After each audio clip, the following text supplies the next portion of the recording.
Sit right there and say, I want Anthony Joshua. The question is, does he really want me?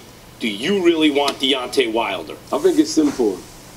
When I've listened to what he's been saying, that there does need to be one champion and one face. And we've both got an opportunity where I have no mandatories, he has no obligations. I'm more than willing to fight Deontay Wilder April 13th in my backyard this time, in Wembley Arena, you know, in front of 100,000 audience. So I'm very keen to make that fight, but no fantasy contracts, just reality. You know, bringing our worth to the table and bargaining and negotiating what we're worth and making this fight happen. Anthony, thank you for being on the show, my man. Sorry I couldn't be there with you today in studio, but it was good seeing you at the NBA playoffs a few months ago. Yes, sir. You know, when you look at Wilder, you heard what he had to say. He's given us the impression, both myself and Max, it was a fight that he's wanted. It's a fight that he was ready to sign on for. He damn near said it wasn't even supposed to be Tyson Fury. It was supposed to be you. But you and your folks are who made it difficult for this fight to happen. And that is the only reason it did not happen. Am I right, Max, in interpreting that's what Wilder basically said? Sure. Because that's what it came across as saying to me. Yeah. So how I see it is that we can go tit for tat and say he said, she said, he said, she said. I think in the reality and the scheme of things, it's a fight that we have to have. We're both in the same generation, the same era. We're both heavyweight champions of the world. So with that being said, as I said, like, there's no fantasy contracts. It's a situation where it's reality. Like, I don't like coming to a stage in my career when I'm just talking about what I'm worth and negotiations and what we're bringing to the table. It's a fight that has to happen. As I said, I'm holding 4 of the major world title belts and Wilder holds 1. So in that... He's saying he doesn't like talking about his...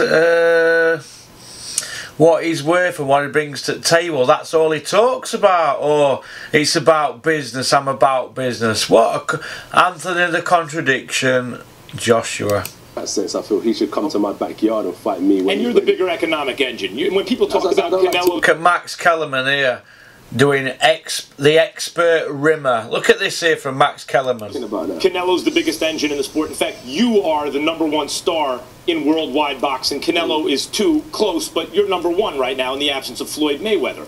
You're the heavyweight champion of the world, or a heavyweight champion of the world. You're an undefeated Olympic super heavyweight gold medalist. You're entering your physical prime, and you put 100,000 people in Wembley. First of all, there were 88,000 people at Wembley, not 100. So why are you bigging it up, Max? You do the same with Andre Ward. Max Kellerman, you are a rimmer. So I get your argument. Even Joshua's embarrassed there. Look, he looks embarrassed. Clout. He's not coming in as partners. I should get a bigger slice of the pie. Let's have a realistic negotiation. A realistic conversation. But let me put it to you this way. I want to hear your response. When you knocked out Vladimir Klitschko, Tyson Fury had already beaten Klitschko. Then he had drug problems, ballooned in weight. Basically, was out of boxing, and he didn't like beat Klitschko so convincingly, like he's the next. Beat him convincingly. He stood him on his head. Tyson Fury stood him on his head, Max. Stop the rimming. Next great thing. You had one of the all-time great heavyweight fights with Klitschko, got off the deck and stopped him to win. Life and death. Stopped an old man, 18-month on settee, in his 42nd year.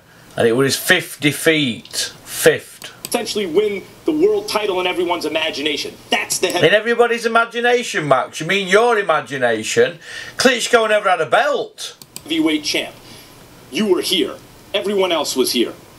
But since then, the feeling has been Joshua makes all this money fighting anyway. 30 million pounds, whatever it is. Why should he take 40 or 50 to fight Wilder when he's making against anybody? He can make 30, 40 million pounds, whatever it is. Meantime, Deontay went out and fought Luis Ortiz. No one wants to fight that southpaw with the punching power. Great fight, wins by knockout. Fought Tyson Fury. They both showed special stuff, the kind of stuff that you showed when you beat Klitschko. And now all of a sudden, it's like almost like Deontay has risen in terms of the moral. Joshua had his chance to fight Ortiz when Ortiz were at Matchroom, but he wouldn't even mention his name. They found him out to Monaco. Standing of it all. And now all of a sudden you're not the heavyweight champ. There's a question. You're a heavyweight champ. How do you respond to that? Number one, I feel like if you have to draw to to be classed a heavyweight champion of the world, that's not what I'm going for. I'm knocking people out straight up, through. Tyson Fury and Deontay Wilder drew. Let's not. Didn't knock Parker out. Let's not Tack him with a terrible stoppage. beat around the bush, and that's not how I want to retain my titles. And it's good because there's enough people in the playing field to be named great heavyweights in this era, which is good. And with that being said, as I said, when you look at my legacy that I'm trying to create, 5 years in, I've been professional 5 years. I've had 7 world title defenses. I was a world champion by the time in my 16th fight.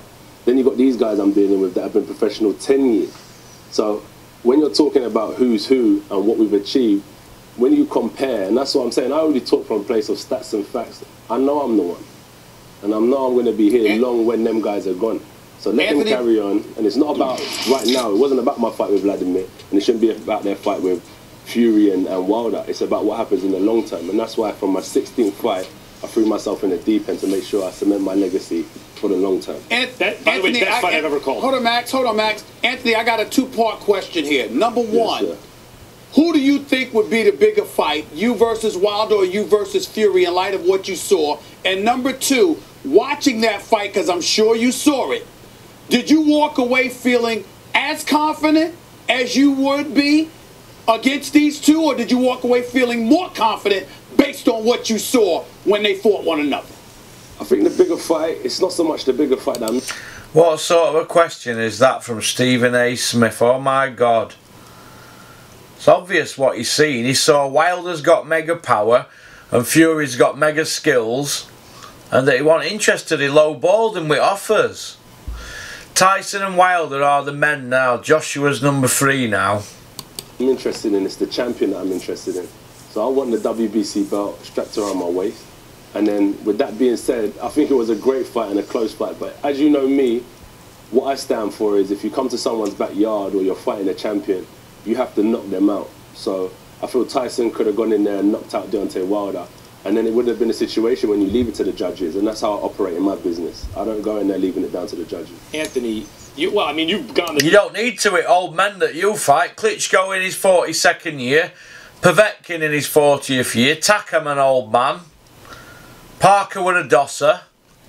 Jesus, and you couldn't even knock a dosser out. Distance in fights that you've won. Yeah. Right? I mean, like, you like against just good one, fighters. Just one. Right, sure. I let him off the hook as well. Here's my question. You lay it out very smartly and I think correctly in terms of the way you rationally, in terms of the way you think, I'm going to be here a long time, we'll work all this stuff out. Yeah. But you are so... There's no such thing as a dude who is heavyweight champion, as young as you were, Olympic gold medalist as young as you were, picks himself off the deck. Look at the rimming from Max Kellerman. He's worse than Adam Smith. He's trying to get a job at Sky, this guy. The rimming is unbelievable. Nut hugger. In the best fight I've ever called in Wembley in front of 100,000 against fight. the old heavyweight champion of the world. Yeah. The old heavyweight champion of the world. He was 18 months on set. He never had a belt. It'll never change hands like that before. Not like that with a young guy, old guy. Larry Holmes came back after a similar layoff, after being schooled by Michael Spinks, and got knocked out by Mike Tyson. So stop it, Max, please. Without being insanely competitive. And you know there are lots of people now who believe Deontay Wilder would beat you. They didn't used to be there. Now they're thinking they are. And Deontay Wilder's running around here saying, he won't fight me. And in a sense, you're right, it's a business negotiation, but you know he wants that fight right now. That doesn't bother you? But my situation is that he's saying that I won't fight him.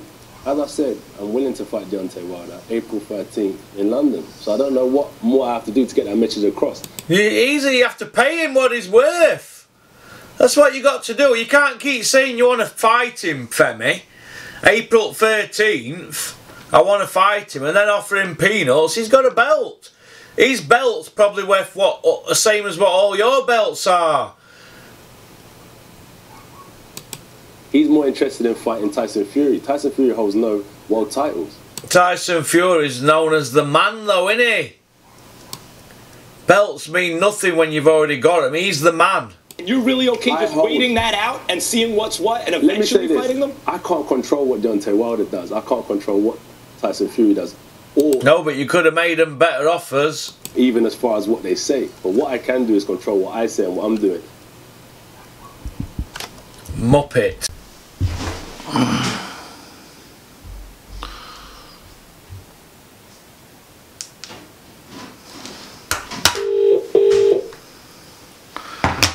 stuff, mate. How are you?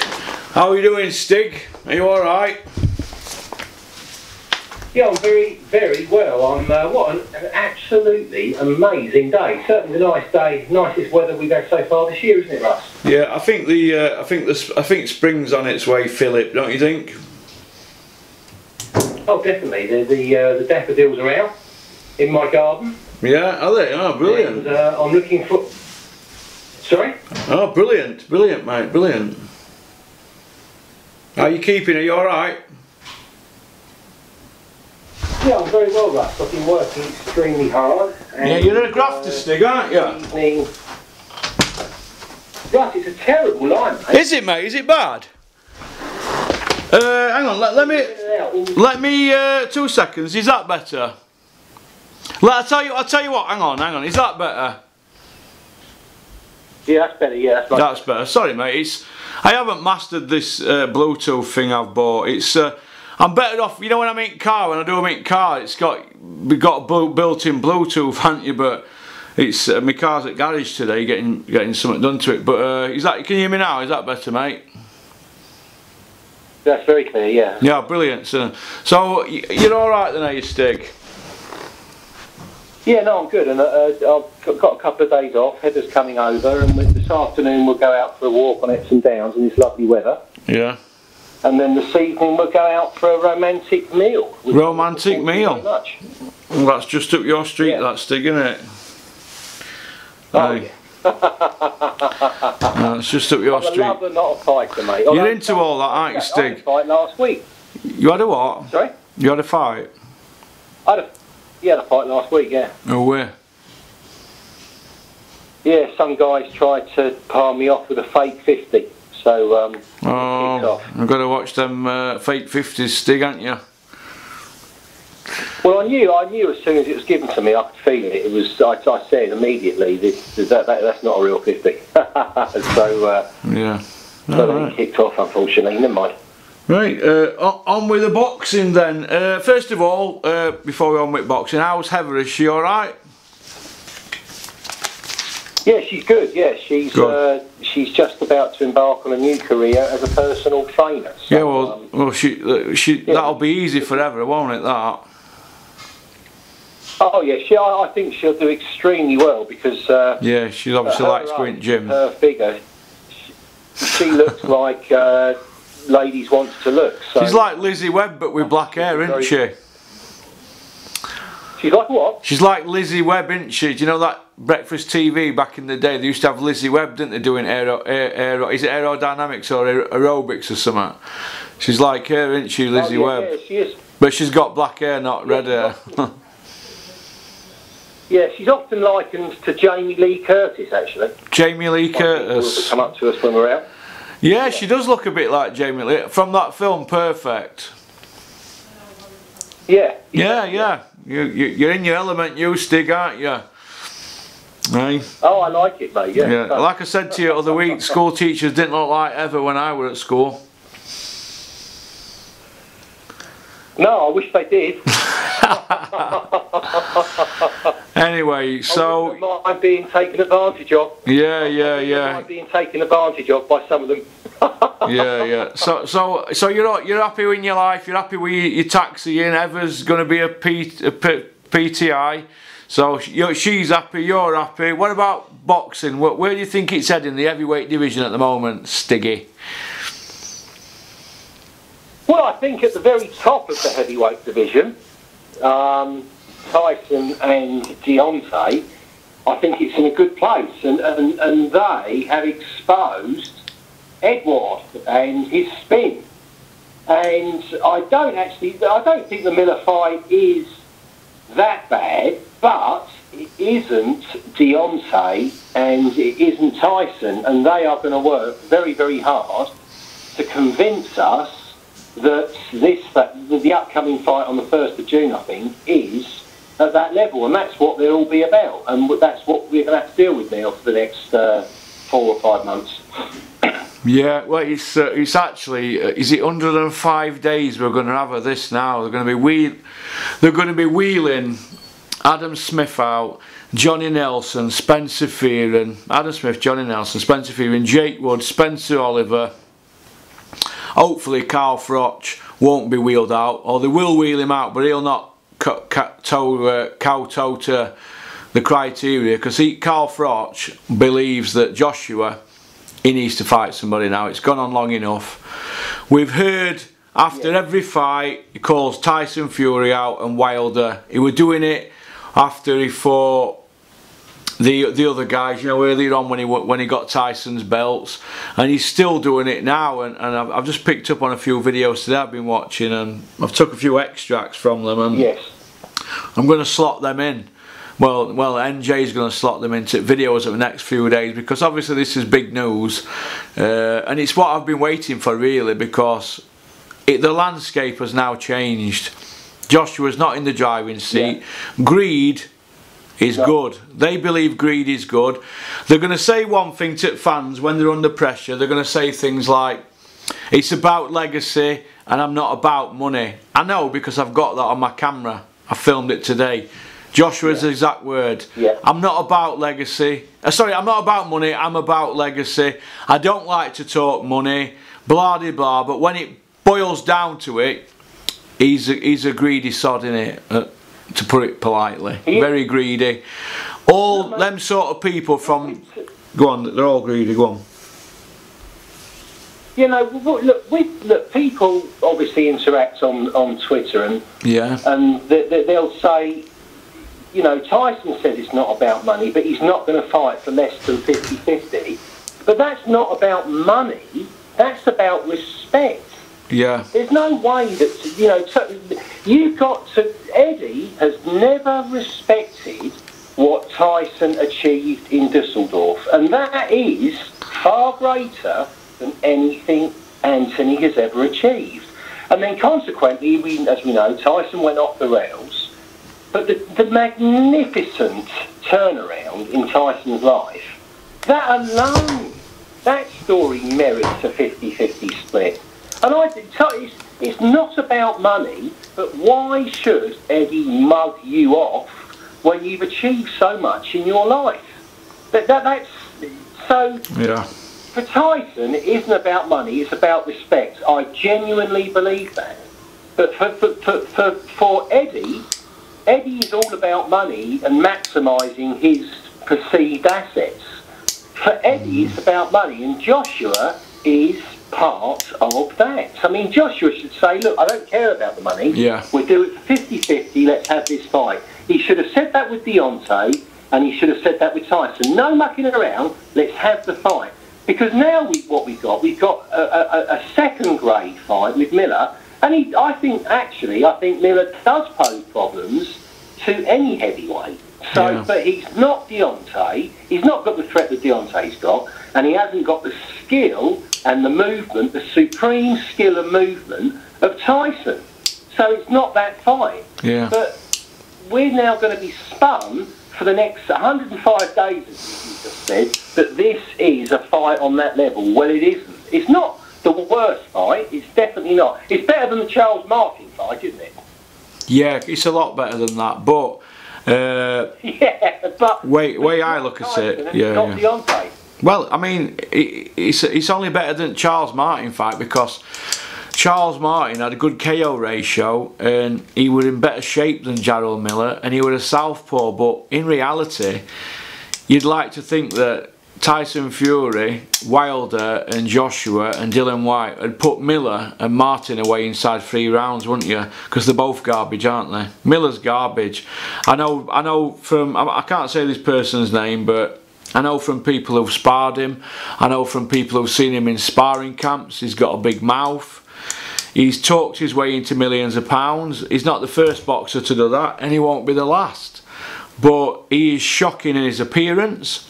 He's not good for commercial interest. I mean, why would you be needing to go down to the gutter? And why would Sky want to put somebody on their platform that's talking about going with his opponent's mother, and he's their man, Anthony Joshua. Why are they putting him on their platform to let him? This is going to be from the gutter. This, you know, this promotion. There's not going to be. Yeah. It's not. You're a classy person, Phil. I know you're a bit cringe at times, but you have got a bit of class and a bit of style about you. Because I have met you a few times, and you would not, if you were a promoter, you would fire this Miller straight out your stable, wouldn't you? He's from gutter, isn't he, Phil? Yeah, he's not my cup of tea. No. Well, he's not. He's not got the class of Tyson, no, or Huey, or Tommy. No, that's right. He hasn't. No, I wouldn't want to be working with Gerard. No, I definitely wouldn't want to be. No, it's not my style. No, he's got no class. They're already trying to water everything down now. Adam Smith went to school at Eton with Boris Johnson, George Osborne, David Cameron, and that Oliver Hoare. You know him who dated Princess Di, is it, or one of that lot? Oliver, I'm sure it's Hoare. Anyway, to cut a long story short, we know he went to school with other three because I've seen pictures. Now, they're politicians. Adam Smith basically is a politician, but he's a politician at Sky. He's a company man. We all know when he was 10-year-old, he was going to school with his dictaphone, pretending to be a commentator. Can you imagine what his mates thought about him at school while they're all walking around with their Ataris and their Astro Wars, and you've got Adam Smith there pretending to be a commentator on what fight with Larry Holmes, Ali. He pretended to be a commentator, didn't he? Well, whatever. Good luck to him, but he's not my cup of tea, as you know. But I watched the interview with him and I was mesmerised. I watched it 3 times, which I think is quite sad. But I was actually jotting notes down exactly how these people work, because when I first started with Dennis, he used to say to me, look, you have to learn off other people in the industry. Look how they work, and you have to take bits from them. You know, like a boxer, he will take bits from a boxer's style and replicate other boxers' styles.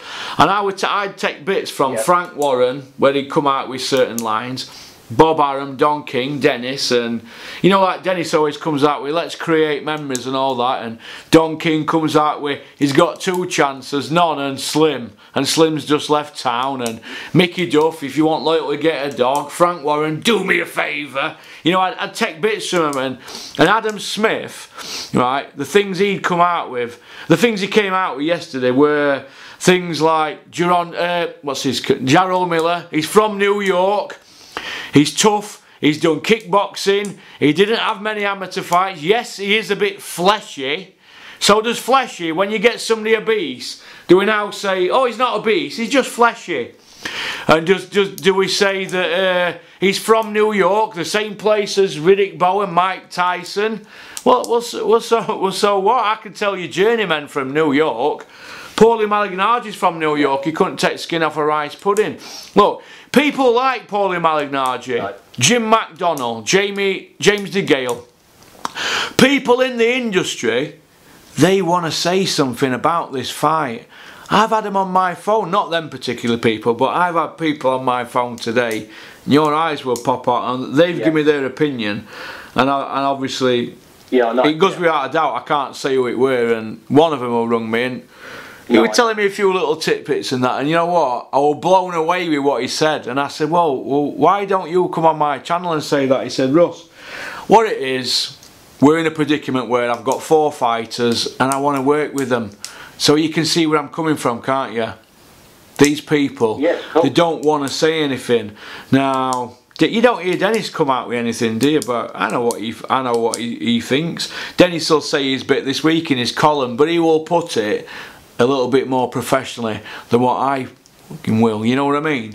But what has gone on now is... I think you're putting it perfectly well. Yeah, well, I'll try my best. I'll try not to swear, but it's a travesty, Stig, what's gone on. No, you're doing well, Russ. And the fans, right, the fans are the ones that suffer. Because Joshua's putting polls out saying, who do you want me to fight next? I do everything for the fans. I want to fight in the UK. I'm not going to America. I don't want my fans getting on a plane to New York, spending their hard-earned money. I'm about the fans. Well, he won't go to fight Wilder, would he, for 50 million? He said Give me 50 million, I'll fight Wilder in America. They give him 50 and he won't go. But yet he'll go for 40 million to fight Miller. It's wrong what's gone on, it's wrong. And you know what? I was looking, people send me extracts from Twitter and that. Obviously we're on Twitter at Corner Porky, but NJ won't give me a password because I'll get into Twitter beef. You know what I mean? So I'm not going to get involved in that.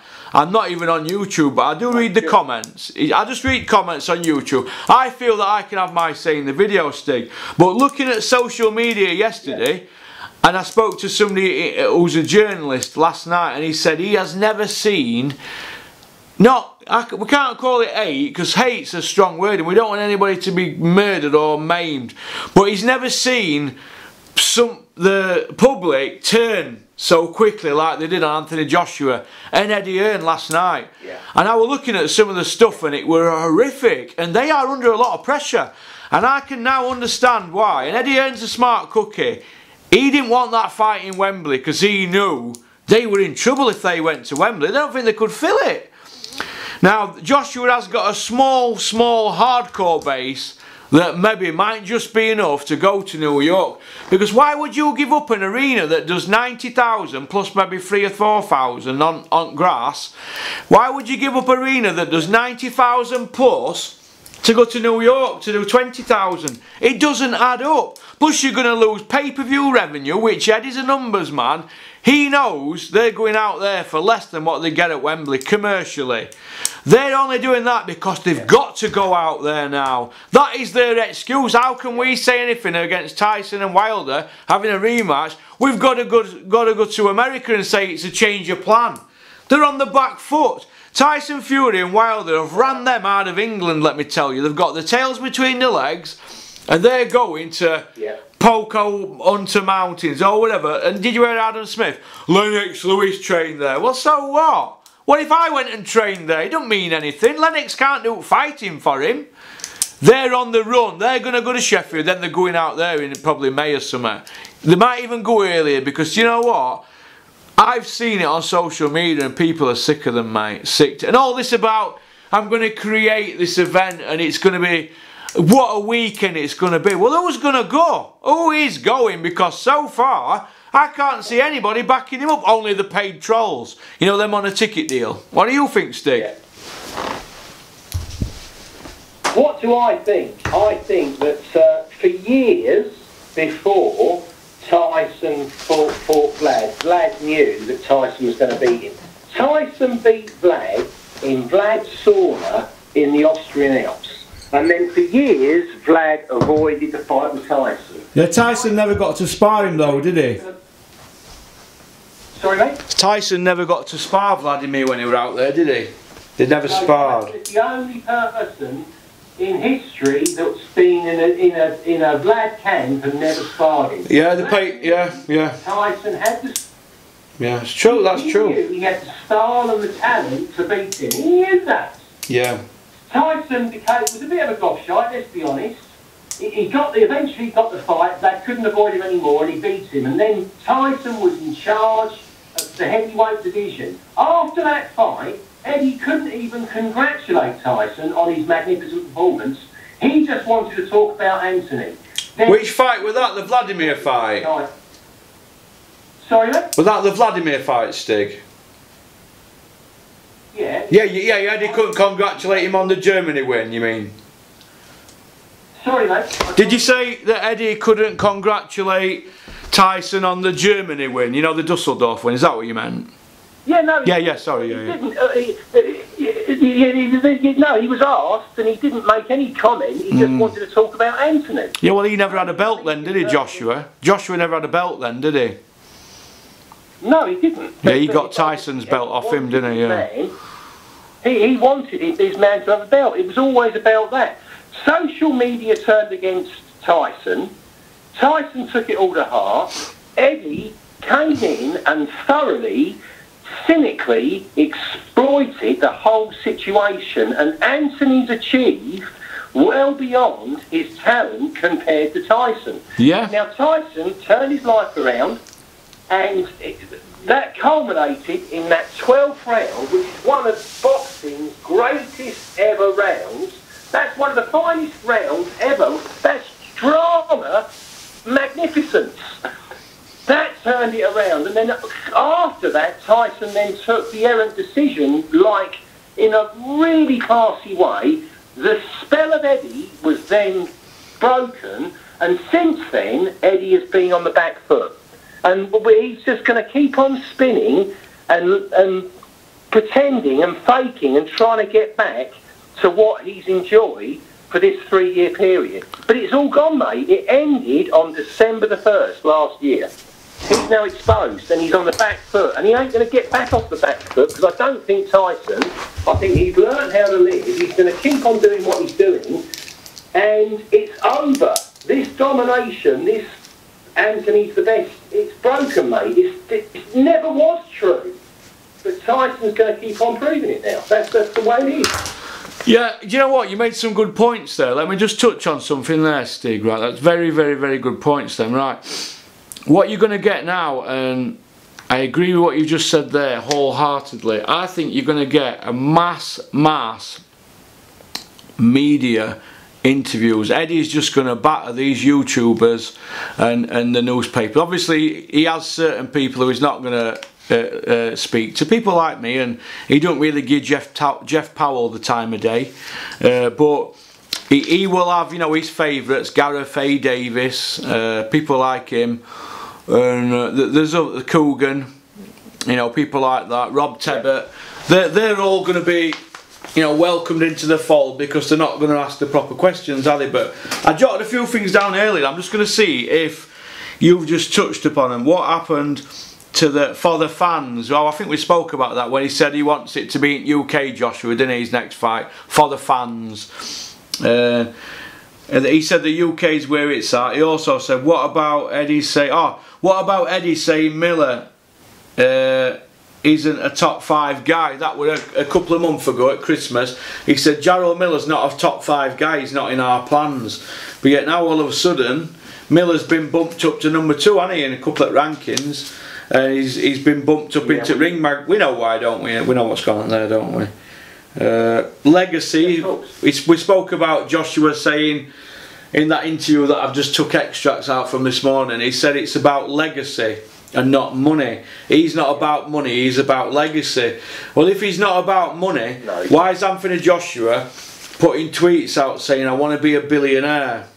Why is he doing that? Why does he make it about money? Because if it's not about money, why don't he just do a 50-50 with Tyson and just pay him? Just pay him this once, and if he wins, he never has to do 50-50 again, because he'll be classed as the man, won't he? Same with Wilder. Do a 50-50 with them both, give them what they want, and then be known as the man. Yeah. But another thing, Stig, this is what bothers me. Let me just interrupt you, because you're going to like this one. Yeah. If Tyson Fury beats Wilder again, they have a rematch, right? Tyson beats Wilder in rematch, although Wilder will be better, but Tyson will be, won't he, as well? Now, Tyson beats Wilder twice, perfect scenario next. When Tyson beats Wilder 2 more times, we'll all say beat him 3, won't we? Wilder will then fight Joshua, because he'll be damaged goods. They'll not fight Tyson, they'll not go near him. But they'll leave that till the end. Right. But Tyson, in my opinion, deserves 60% to Joshua's 40 if he gets that WBC belt and defends it against Wilder once. He is then the man, because all them belts Joshua's got, the Tyson's belts anyway. Yeah, but at the moment, Russ, this next fight that Tyson and Deontay are having is bigger financially than any of Anthony's previous fights. Well, the Wilder one. As big as this fight that they're going to have. I don't know if it's as big as Klitschko one, is it? Another one. Right. Sorry? In value it is, because of the American pay-per-view market. In value it is, mate. You might be right on that. On the Klitschko fight. Do you think it's big? Do you think you might be right, actually, because Klitschko basically were 18 months out at game, wasn't he? Yeah, no, it's bigger than the Klitschko fight, mate. In financial terms, because it's in the US. And they're both undefeated. Sorry? They're both undefeated. Yeah, but Tyson and Deontay, but I think primarily Tyson. Tyson's story has sold well and is selling well in the USA, and I actually believe that Tyson is more marketable and more suited to the USA market. I think he always has been because of his personality, and especially with this comeback story. This is the American dream, mate. Yeah, and another thing. It's going to be much bigger. Sorry? Yeah, you're right, there is going to be big. And another thing, Stig, is the fact that Joshua's still not signed up to VADA. He's still not enrolled, is he? Tyson's enrolled, isn't he? I've got to congratulate Dillian on saying that in that interview that he did in the passageway. Well, he's only speaking truth, isn't he? Why should Joshua have it all his own way? After every fight, he disappears to Dubai. You can't get near Joshua in Dubai, can you? No. He's working. Joshua's employed by Dubai Tourism. They send a private jet over for him, don't they? They fly him over, stops at that hotel that's in Midlet Beach, looks like a sailing sheet, or whatever they call it, a wind sail that you put on a boat. Yeah. Stops there, and then they fly him back after a few months. You can't go into that country, produce your ID at customs and say we're from VADA, because he'll get to know within minutes. That's my opinion. I'm entitled to it. Now, if he's that's not all round year testing, is it? Sorry? That's not all year round testing, is it? When you're nipping off to Dubai, because he's not enrolled, is he? He might be enrolled when he gets a date and he's in camp. But we're going to see, aren't we? Is there going to be any drug testing for this fight? I want to see that. I check on BoxRec every day, and Joshua's still not enrolled. So, for me, mate, Anthony is carrying more muscle than his cardiovascular system can deal with. And I mean, I'm a massive fan of Kelly Pavlik and his YouTube channel. He makes some fantastic points. He's firmly convinced that Anthony is a gasser. If Anthony doesn't take you down, and that was proved for me in the Vlad fight, if he doesn't take you down with his flurry of punches, after that, he is gassed. He can't carry that much muscle. It's not natural for him. Yeah, well, what he did, naturally, what he did, right? Do you know when he fought? A much bigger man naturally. Do you know when he fought Vladimir? Right, you listening, Stig? Yeah. Yes. When he fought Vladimir, when he had Vladimir on the hook, right, he ran out of gas. Now, what he did then, he was speaking to Vladimir, because I read it in a magazine, and he was saying, I'm going to knock you out in a minute, and it made Vladimir very weary. He went back into safety mode, but he was doing that so he... Right, are you listening, Stig? Yeah, Stig, right. He was doing that so he could drag it out to get his second win because he were gassed. So yeah, you are right, Stig. He is a gasser. And who did you say told you that? Kelly Pavlik? No, well, I've seen it myself. Oh yeah. That's his view of Anthony. I think Anthony doesn't possess the one knockout punch power of Deontay. He's got to hit you 4 or 5, 6 times to finish you. Once he's done that, if that doesn't succeed, he's in trouble because he's gassed. That's what happens to Anthony. So, and that's, in my view, that's because he's carrying more muscle than his cardiovascular system would naturally have him carry. That's what it looks like to me, anyway. Yeah, another thing as well. I think that Joshua hasn't got this one-punch KO power that they keep saying he's got. I don't think he's got it. Who has he knocked out, clean out with one punch? The flurries, aren't they, like you just said? It's a flurry. He's an attritional puncher. He's powerful and he's dangerous, but he's...